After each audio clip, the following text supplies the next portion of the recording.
Hey everybody, Danielle Hargenrader here, and welcome to another episode of Unleash Your Inner Diabetes Dominator. Very happy today to bring you another awesome person who's living happy and healthy with diabetes. Going to read you his bio, and we'll get right into his story. So, Anthony, better known as Tony Hightower, he was diagnosed with type 1 diabetes at the age of 13, and he spent his adult life seeking to raise awareness, educate, and support research efforts. As an avid cyclist, Tony co-founded a team called Duck Fiabetes and has leveraged this passion to raise over $60,000 for the American Diabetes Association's Tour de Cure. He was recently a camp counselor to 12 teenage boys at Camp Hodia, a camp for diabetic youth. Tony was born and raised in Northern California and owns and operates an industrial shrink wrap business. In his free time, he loves talking about diabetes, hanging out with family and friends, and his fur babies, Chelsea and Brady. So Anthony, Tony, how are you today? Thank you for joining us. You're welcome. Thank you. I'm doing well. Thanks. Awesome. So why don't you just give us the goods, tell us about your story of diagnosis and anything you kind of want to give us from the path that you traveled from then to now. Wow. Well, 33 years. That's a long story and a long path. Yeah. Well, I'll keep you on the, so I won't let it take 33 years. Got it. Well, as you stated earlier in my bio, I was diagnosed at the age of 13. So 33 years ago. And, I remember that day like it was yesterday. I mean, all the details, the sights and smells of the hospital, everything about it. Ironically, I just got back from camp with my family and wasn't feeling well. That morning I woke up and my buddies and I were going on a bike ride, and we started taking off riding downtown San Francisco, and I kept saying, I don't feel good. I don't feel good. And sure enough, we pulled over to a spot, and unfortunately I got sick all over the Ferry Building downtown. And rode to my dad's work. I remember just kind of hopping off my bike, curling up in a ball, and just not passing out, but just not feeling well. Next thing I know, my father calls my mother calls my doctor, and immediately after that, I was meeting my doctor at UC San Francisco.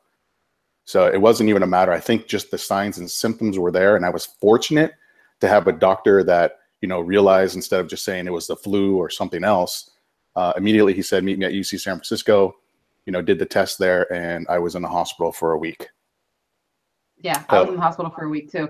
That's interesting though. So obviously you've always liked to ride bikes since you were doing that when you were 13, and you continue to do so today. So I was also in the hospital for a week, which was interesting because I've interviewed so many people and I've heard one day not even going to the hospital. And I think 7 days for me was the maximum. And you're like the second person that I've ever met who's had 7 days. So what was that experience like for you?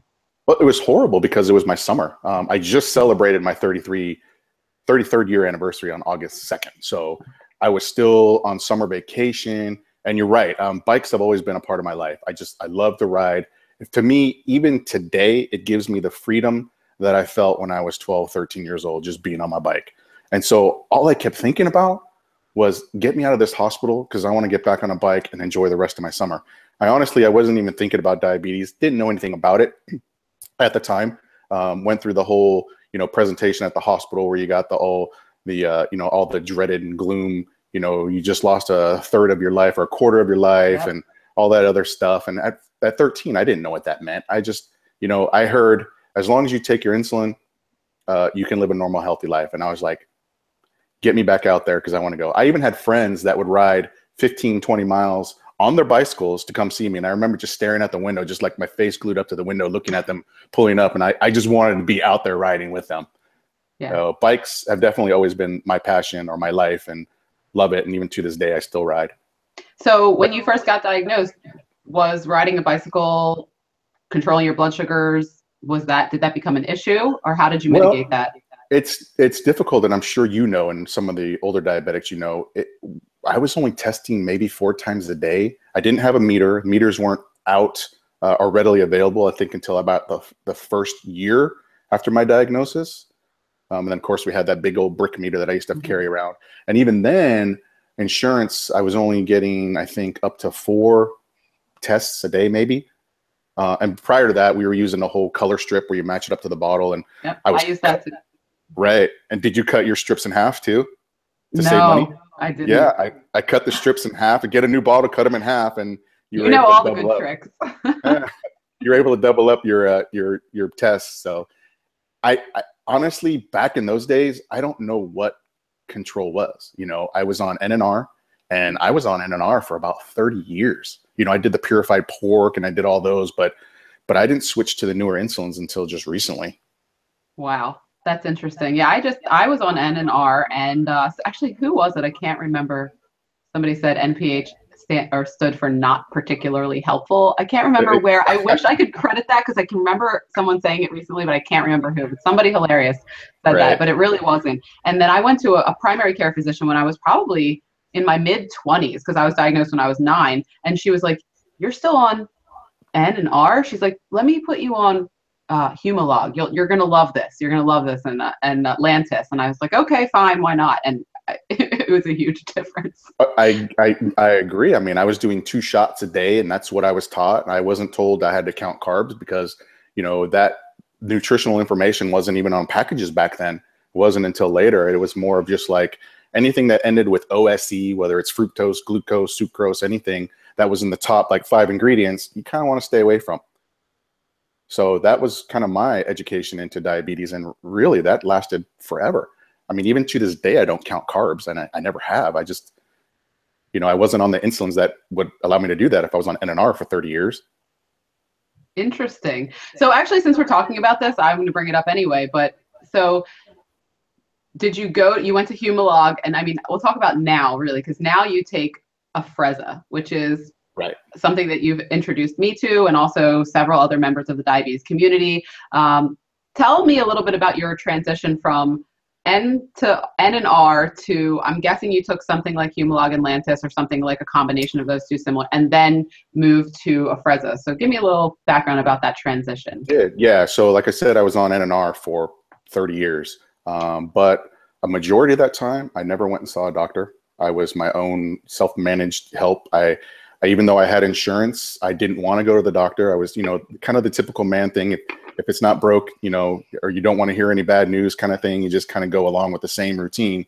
So I didn't even want to go to the doctor to get prescriptions. So I ended up paying for this stuff for a majority of 20 plus years over the counter, you know. Wow. Right. And so it wasn't until, you know, lately, like in the last 4 years, where I decided I need to wake up and I need to do something better, because this is not how I want to live. So I started cycling again, started getting that. I went to my doctor, and this was just a primary care physician, said I want to get back on track. We did an A1C, and my A1C at that point was 10.8.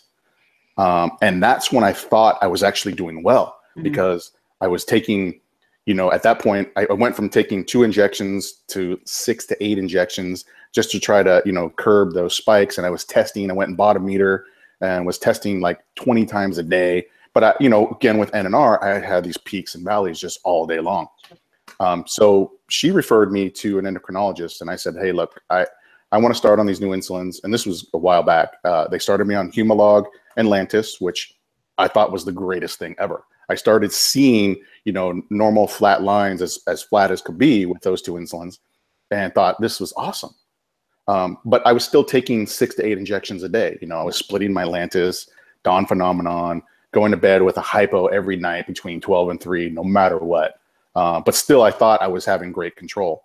And then just my arms and my stomach and everything else getting abused from all those injections, I went to my doctor and I said, hey, look, I said, there's 2 new insulins that just came out that I want to talk to you about, or, you know, I want to talk to you about getting on an insulin pump, which I've never had. And so he said, you know, I'd rather you try the insulins than an insulin pump, because I don't know what, you know, benefit the insulin pump can do for you. And I was never really a fan of the pump just being attached to it. It may be great for some people, but the line of work that I do, the activity that I do, I just didn't want to have tubes attached to me. So Afrezza and Toujeo were the 2 new insulins that came out. So immediately he said, let's sign you up. Let's get you a prescription, and we'll try those. I was his first patient on the Afrezza, and I think I was the second on Toujeo, because they both had just came out right about the same time. And ironically, it didn't take very much time through my insurance to get it approved, the Afrezza. Yeah, that is ironic. And I was going to say, it's lucky, I think, more than anything, that you have an endocrinologist that is progressive, that is willing to try the new things and let the patient see how it works for them, instead of saying, well, I read this in a book and this is how it is and this is what you need to take, because diabetes is not a by the books disease. One thing's going to work good for someone, one thing's not going to work good for someone else. We have to figure it out on our own. So I love that your endocrinologist was willing to see it that way. He's amazing. I mean, he's the endocrinologist that spends 30, 40 minutes with you each appointment. And, you know, I've never had that before with any doctor, really, let alone my endocrinologist. So, yeah, so we started on these two new insulins, Toujeo and Afrezza. And then, unfortunately, my insurance switched back in December, and they weren't covering Toujeo. So they wanted me to switch to Tresiba. So I've been on Tresiba and Afrezza ever since. And that, I thought Toujeo was probably, you know, the greatest long-acting insulin out there. But then once I switched to Tresiba, I'm like, oh my God, this was like even better, which how can that be? But it was. It just worked better for me. Yeah, you're not the only person I've heard say that. So that's seems to be across the board. Tresiba is right. I just love that with Toujeo, I had to set my alarm at 9 o'clock every night. And if I was off by an hour or two or whatever, then I would notice that my blood sugars would be off the next day. But with Tresiba, I can be 3, 4, 5 hours beyond that 24-hour period where I normally inject, and I would still have great numbers the next day. It didn't seem like there was an impact on me personally. And so let's, like, for all the people out there, for the inquiring minds that want to know, because I personally currently am only using Afrezza for two things: for mitigating highs.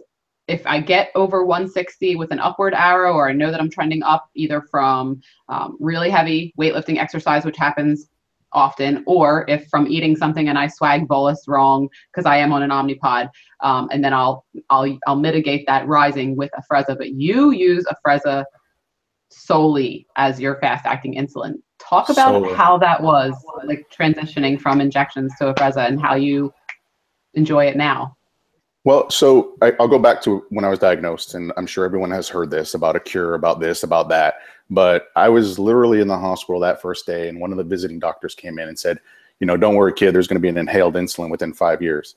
So, you know, of course, you hear all these stories, and Exubera came out, and that was a flop, which I didn't even know about because I just wasn't connected in the diabetes online community. That was another inhaled insulin that came out from Pfizer, and just, it bombed. There was no benefit to it other than it being inhaled. But with the Afrezza, there's a huge benefit because it peaks within 15 minutes and is out of your system within 90. So there's no tail end hypos. There's no stacking. You know, you can keep puffing or inhaling on this insulin as you see fit. Like if I'm looking at my CGM graph and it's going up and I puffed on 4 units and 15 minutes later it's still going up, I can puff on another 4 units. I can keep going until I get the desired results. And then knowing that within 90 minutes, that insulin is going to be out of my system, I don't have to worry about the hypos either.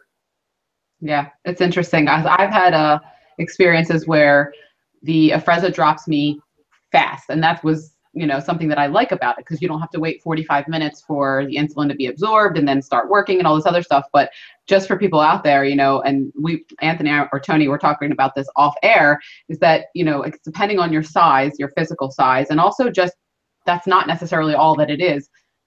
The 4 units of Afrezza, because Afrezza comes in either 4 units or 8 units, and I think it also comes in 12 units, but it's not really 4 units. It's not like you can say, oh, I'm taking 4 units of Afrezza the same way you would say I'm taking 4 units of Humalog or Novolog or what have you. It works differently. So sometimes it totally works perfectly. I'm 180, 170, go with an upward arrow. I take the 4 units, evens me out perfectly around 100, maybe 90, and then that's it, it's gone. Or sometimes even with the same 170 or 180, it'll drop me like really. So you have to, I would say, keep an eye on your blood sugars, whether you have a CGM or you're just checking with a meter. If you're going to start taking Afrezza, you know, be really committed to testing to see how you react to it, so then you can see what your body does and then kind of just be prepared for it. So you're not just, you know, flopping. And I wonder if maybe that's because you had some insulin on board. If you still have, it could be. It could be that. And usually if I'm going low though, or if I take the Afrezza, I make sure I don't have a lot of insulin on board because of that. So I won't generally take it either unless I have less than a unit on board. So that's another thing. But yeah, I always tell people when they start off, you know, get when they're flatlining at whatever that's elevated, so that way they can have a better idea of what 4 units is going to do for them. You know, don't start at 80, even though that's what I did when I first started, just because I wanted to see what it was going to do. And really, I puffed on a 4-unit cartridge when I was like, I think I was 87. And I wanted to see how low I was going to go. And ironically, it took me down to like 60, 3, I remember. And then all of a sudden it just leveled out. Like it was magic. And I know it doesn't work that way, but that's how it worked for me. And at that point, I'm like, okay, this stuff is just amazing. I've even taken an 8-unit at 120 and the same thing, get down to about 70, seems like what my baseline is. And then all of a sudden I just level out. Now, I don't recommend that, but, I would definitely, if you're on a higher level, and I know most people, they think they just want to use Afrezza to correct highs. Well, it works great, but I'm down to 1 injection a day. And I have an A1C of, the high 4s, low 5 now consistently with that. I rarely see numbers that are over 120. 150 is like, I'm already starting to feel like I'm in DKA at 150 because I just maintain such a low number now. Of course, the insulin helps, diet certainly helps, and exercising obviously helps as well. But it's just a combination of all of those that, has been working good for me. Yeah, I just love that we have these options. And I know everybody doesn't have the options, but for me to get the Afrezza, I had to fight. Like I had to convince my doctor first. And then I have currently, through my husband's insurance, I have CVS Caremark is my mail order delivery service. And then I had to they called me, you need a letter of prior authorization, which to me is just insane because I'm pretty sure that the doctor that prescribed it, that prescription is the prior authorization. But right. Anyway, don't even get me started on that. So she did it. And then it took like another few weeks and then nothing happened. Then I called and they didn't have it in stock. And then they're doing this, and which is fine. I said, well, they didn't get it in stock because maybe you should have this in stock if you have it available. Because they did. I checked to make sure it was a medication that was available in my plan, and it was. So anyway, it took like jumping through hoops, but now that I have it, I like it as to have an extra tool. And I love that you love it as your main insulin. And the whole point is that we all have like the way that we manage our diabetes and feel good about it. And I just love that we all have our individual, intricacies that work for us. And it's awesome. Right. Your diabetes may vary. Exactly. Bennett, shout out to Bennett's Unlock, your diabetes. Yep. So give me a little bit of background. When did you start Duck Fiabetes? Because everybody, I met Tony at a conference, at the UnConference about a year ago for the first time, then saw him again through the kind of conference circuit. But every time anybody ever sees the Duck Fiabetes, which they see your cap, which I love that you're wearing, everybody just loves it. They love it. They love it. So like, where did it come from? Where did it originate? When did you start it? Give us the details. It's just my PG version of what I think about diabetes. Right. And then I can wear it on my hat. I can wear it on my sleeve or my shirt or even our cycling jerseys. But the way it started was, I think it was about 4 years ago, when I really started to want to do better with my diabetes. The American Diabetes Association was doing a Tour de Cure ride. And so I decided, you know what, since I love bikes and I started getting back into cycling again, I'm going to do that. But the cool thing about it was that I have my wife and friends that decided, hey, you know what, we're going to do that with you. And so for me, that was like, that was an eye-opening experience having, I think it was 7 of us originally that did that ride where we spent a night in the Bay Area. We rode, I think we only rode about 30 miles or so that first ride. But it was just it was a cool team atmosphere. So we registered as a team, and when we went to sign up, they said, well, you need a team name. So the first thing that came to mind was Duck Fiabetes. And it kind of stuck from there. We had a lot of people that loved the name, even though we didn't have any shirts or anything. That was just our team name. But as far as like how much money we were raising as a team, you would see that team name in there. And I was getting a lot of emails and a lot of, just people on the street, at the ride telling me, we love your name, we love your name. So it kind of grew into more than just that. And we saw that, what this can do to bring other diabetics together, and not just other diabetics, but family members, moms and dads. I mean, they love, because who doesn't hate diabetes more than your mom and dad? So yeah, so we turned it into more of a club. We still do cycling events. We still ride together as teams. We're now up to, depending on the tour, but we have anywhere from 20 and 30 riders that ride with us with jerseys and the whole gear set up. But we've also turned it into more of a club because of what I've been able to see through the diabetes community. I never knew another type 1 diabetic until about 4 years ago. And the Cure, that's when I started meeting them, the Tour de Cure ride. So with the club, we've done things like roller skating parties for local type 1 diabetic families to get together. We've hosted bowling events, and all of this is all fundraising that we do on our own. And it's all free for these parents and participants to come out and just to meet other kids. I mean, for me to meet other diabetics like I did at the UnConference and have, long lasting relationships from that meant a lot to me. Going out to dinner, you were there, there was 20, 30 of us at a time, at a restaurant, all checking our blood sugars and doing our insulins or messing with their, pumps. And it just felt normal for once. It felt like, this was normal being there. So I wanted to give that to other kids and, other adults as well. Yeah, I love that you tied that into that, because one of my next questions was going to be around peer-to-peer support, about how life-changing that really is and how you don't even realize that you needed it until you get it. And then you're like, oh my God, I can't believe I've been living without this for so long. And that's, I'm assuming that's kind of how you had that same experience. That was exactly it. Signing up for the UnConference, and then the whole Facebook page where everyone was, back and forth joking and just, can't wait to meet everyone, and, just stories online. But from there, just like I said, meeting other diabetics and just forming that bond, which is immediately. I mean, I can meet a kid that's 5 years old and have type 1 diabetes, and immediately we have this bond together. My wife has been with me for 23 years. She understands diabetes probably more than a lot of diabetics themselves. But without her actually having to do the things that I do on a daily basis, you don't really grasp it entirely. But yet I can talk to you and say, oh, I had a low blood sugar, or oh, I had a high blood sugar, oh, I had a roller coaster day, or I drank coffee and it screwed me up. I mean, those are the things that we know about. And that's the bond that we have. Absolutely. And if this is not available, then I'm sorry for asking, but there are people, and I know they all want like Duck Fiabetes gear. And I know we kind of chatted about this a little bit, but I can't. So I know you're not like selling it, and everything that you get gives a donation to the ADA. You're not like actually like making a business out of this, but if people do want it, can they get it, or can they make a donation somewhere? Or is that just kind of like a local secret thing? It's not a local secret. I mean, we obviously have a Duck Fiabetes page or my own Facebook page. But it is not a business. I do this as pure passion, and just out of fun. So all the stuff that I have, the shirts and mugs and tattoos and stickers and all that stuff, that's the stuff that I buy because I like to give those out. Or when we come up to cycling events, like I'm doing next month, sometimes I'll advertise and say, hey, look, if you want to buy a shirt, the donation goes directly to whatever cause we're riding for. So I don't see a dime of it. If I have a shirt and I say I'm going to sell it for $25, then that entire amount goes to either ADA or JDRF or whoever we're going to be writing for.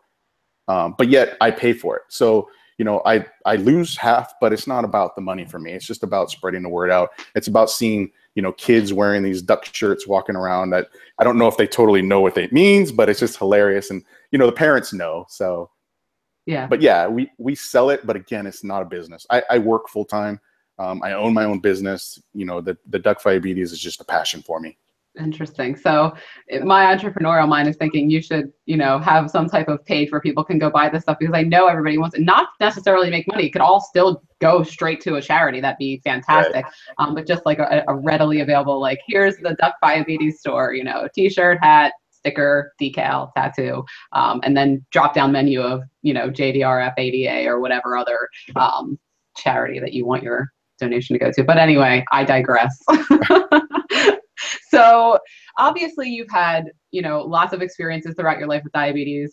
You've come a long way in the insulin, and you've made your own little kind of family, and based on your love for peer support and wanting that for other people, which is what we need, as many people doing that as possible.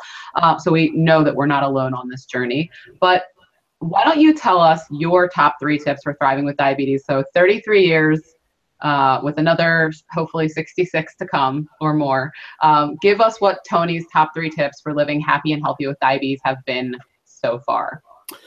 So personally, my top tips would be, and I know this doesn't work for everyone, like we discussed, this is me, is just be you, be normal.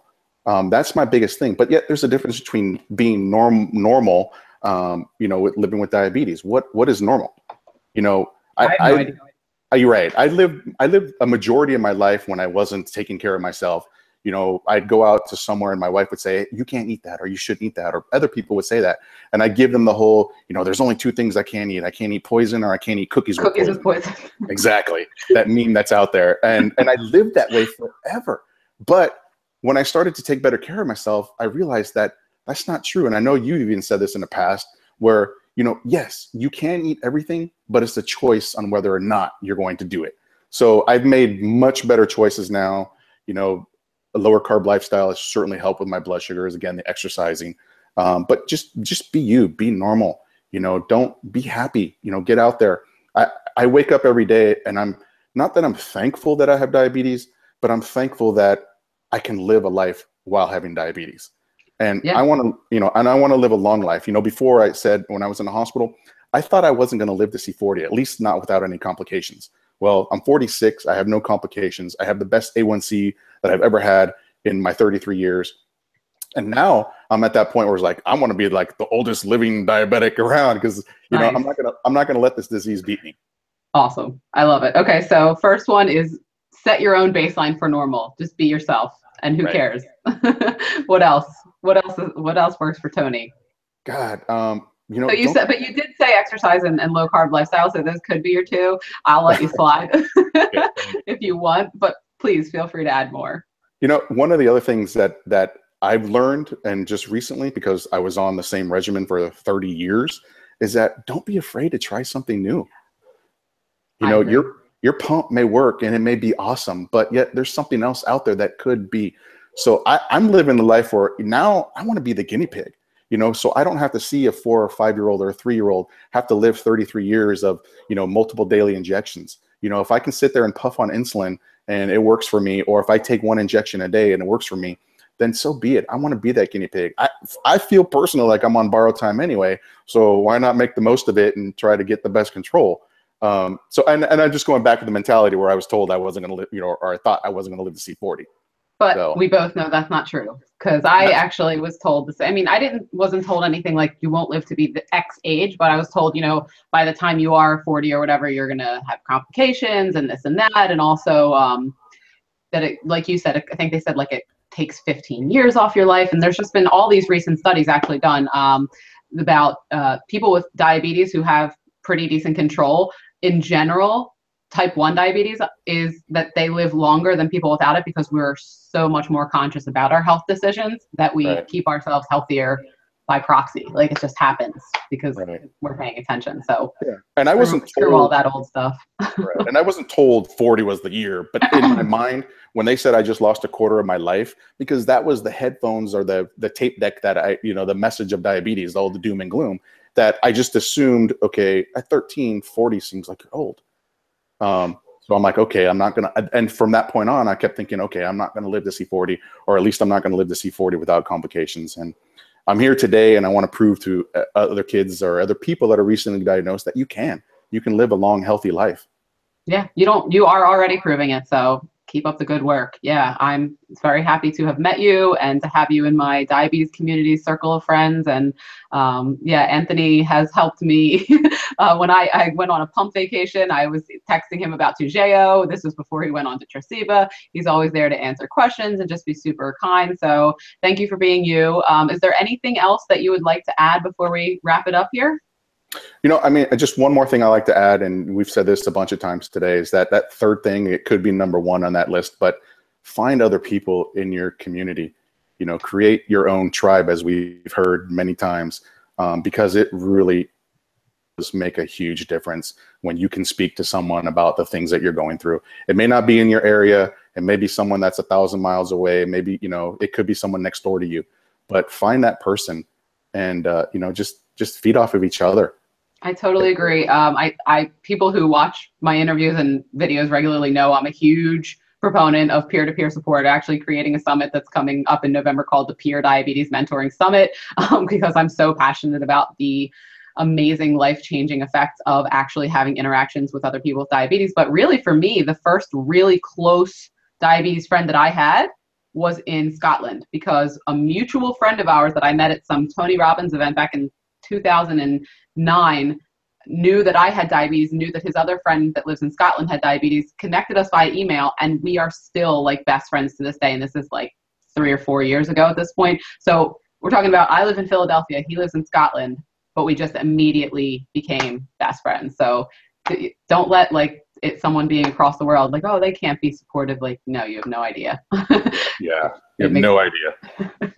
All right, cool. Well, I have had a great time talking to you, as I always do with my guests, because we're in the diabetes community and generally we become friends quick. So thank you, Tony, for taking the time to sit down with me. And for everybody else watching, if you enjoyed this interview, give us a thumbs up, subscribe to get notified when more interviews come out. And as always, we will see you on the next episode of Unleash Your Inner Diabetes Dominator. Take care. Thank you.